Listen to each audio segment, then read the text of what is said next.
Hi everyone, Scott Lewis here for Wirefly. I'm here today to bring you another cell phone schmackdown. This one's going to be between the Motorola DROID RAZR Maxx and Apple's brand new iPhone 5. Like most of our cell phone schmackdowns, we're going to go ahead and break it up into 3 rounds. The first round today is going to be all about the design of these two phones. When you're talking about design of a smartphone, it's hard to look past the displays. The displays are the very first thing that you see on the smartphone, so let's start there. The RAZR Maxx has a 4.3-inch diagonal Super AMOLED display versus the iPhone 5's 4-inch diagonal LCD Retina display. Screen resolution on the RAZR Maxx is 540 by 960. That's going to give the RAZR Maxx an overall pixel density of 256 pixels per inch, while the Retina display on the iPhone 5 has a screen resolution of 640 by 1136. And that's going to give the iPhone 5 an overall pixel density of 326 pixels per inch. A major difference between these two phones is the thickness. The iPhone 5 is going to be 7.6 millimeters thick, versus the RAZR Maxx is 8.99 millimeters. Now they also have an overall weight that's very different. The iPhone 5 is 3.95 ounces versus the RAZR Maxx at 5.11. So a very big difference in the weight and the physical thickness. The iPhone 5 is considerably thinner and lighter, but that weight and thickness in the RAZR Maxx gets you more than double the battery capacity. The iPhone 5 has an overall battery capacity of 1,440 milliamp hours, where the RAZR Maxx has 3,300 milliamp hours. Well, just because it has double the capacity doesn't mean that you'll necessarily get double the battery life. It will last considerably longer than your regular iPhone 5. Battery life has a lot to do with what you have going on your phone. If you have a lot of widgets running in the background, or if you have a lot of emails pushing directly to the phone. I can tell you that I normally get about a day and a half out of the iPhone 5. With the RAZR Maxx, I normally get about 2.5 days. So the last thing I wanted to talk about in the design round is something that really changed up in the iPhone 5. Not a lot changed with the iPhone 5 versus the iPhone 4S or 4, but they did change the port. It is using a new style connector called a Lightning connector. Now the RAZR Maxx uses your standard micro USB charge port. Now the other benefit is that it has a micro HDMI output, where the iPhone 5 does not have that. You can see they both have 3.5 millimeter headphone jacks, so that's standard. They both have volume up and downs and power and sleep buttons, as well as navigation keys and home keys. So one thing to keep in mind about when they change the connector on the iPhone 5, that all the different docks that you have in your house and in your car are going to have to change. There's one person here at Wirefly that has a really nice car that has a dock built into their car that their iPhone slips right into.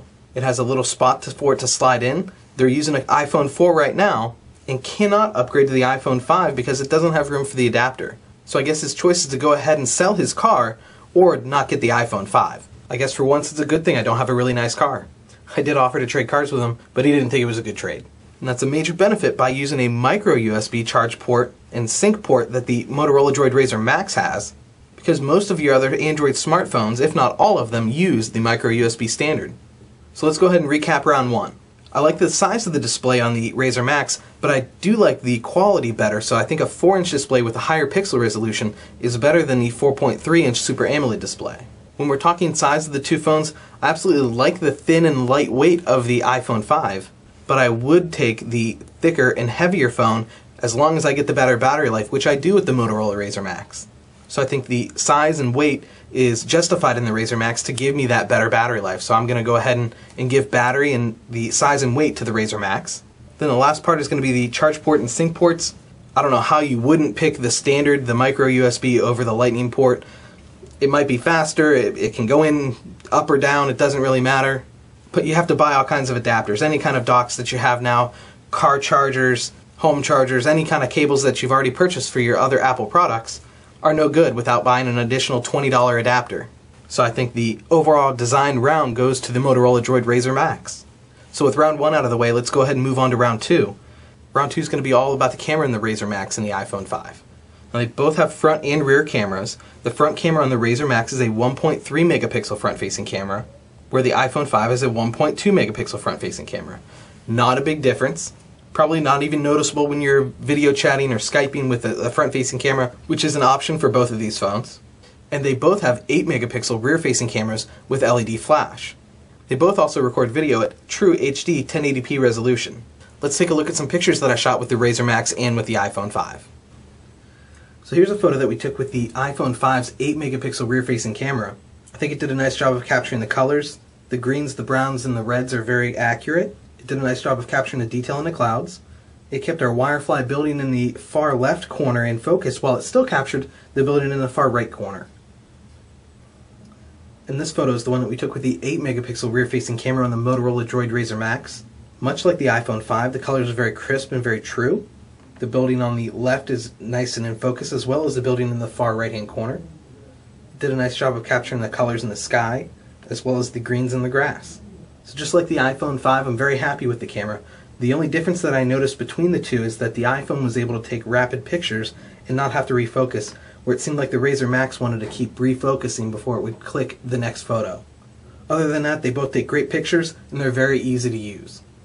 So those are the still images that we took with both the RAZR Maxx and the iPhone 5. I would say they both came out very nice. They both have very good quality front and rear facing cameras. So overall I would call round 2 a draw. I was very impressed with both cameras. I think they both do an excellent job of transferring color into the media and representing colors true. And they were both very easy to use. So overall we have round 1 going to the Motorola DROID RAZR Maxx. Round 2 is a draw between the two phones because they both had great cameras. Let's get into round 3, the final round, and it's going to be our tech specs. The RAZR Maxx has a dual-core 1.2 GHz processor, 1 GB of processor RAM, and comes with 16 GB of onboard storage. Where the iPhone 5 has a dual-core 1 GHz processor with 1 GB of processor RAM, and it comes in a couple different storage capacities. It comes in a 16, 32, or 64 GB option. When you're talking storage, there's a big benefit for the RAZR Maxx for onboard storage. It has the option to add a micro SD card to increase storage. So it comes with 16 GB on board, and you can add up to 64 GB. So that would be all onboard storage, where the max that you can get with the iPhone 5 is going to be 64 GB. There are cloud-based services, iCloud, and then any kind of Dropbox that you can use with either one of these two phones to increase storage as much as you need. But when we're just talking about onboard storage, I think the benefit goes to the RAZR Maxx because you can have replaceable and changeable onboard storage. I know in the tech spec round we also normally do some benchmark testing, but I don't have any benchmarks that are consistent between both phones, so we can't do that. We could do some network speed tests, but honestly down here in the Wirefly studio we don't get good cell phone reception, so it wouldn't be an accurate test of the speeds that you're going to get with both of the LTE phones. And with that we'll call round 3 over. I would call round 3 a draw, but if you were going to twist my arm and make me give you a winner for round 3, I would say the RAZR Maxx has a slight advantage. It has a slightly faster processor, although in using the phones I really don't notice a difference, but spec-wise it does have a faster processor. And then the other piece would be that it has expansion capabilities with the micro SD card. So you can expand the storage as you grow with your phone and as you need more. When we recap all the rounds, round 1 is going to go to the RAZR Maxx, round 2 the camera was a draw between both phones, and round 3 was a draw maybe to the RAZR Maxx. So our overall winner in the Schmackdown today is the DROID RAZR Maxx by Motorola.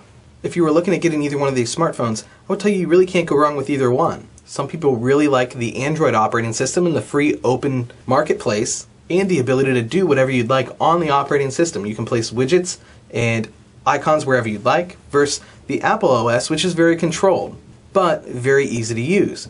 Now, I will also say that the Android phones have gotten a lot easier to use with the newer versions. So that wraps up our cell phone Schmackdown with our overall winner of the DROID RAZR Maxx today. I'd love to hear your comments on our Schmackdown today, so make sure to leave them here on our Wirefly YouTube channel. I look at every comment and reply to most, so if you have a question, make sure to leave it here and I'll be happy to try and answer it for you.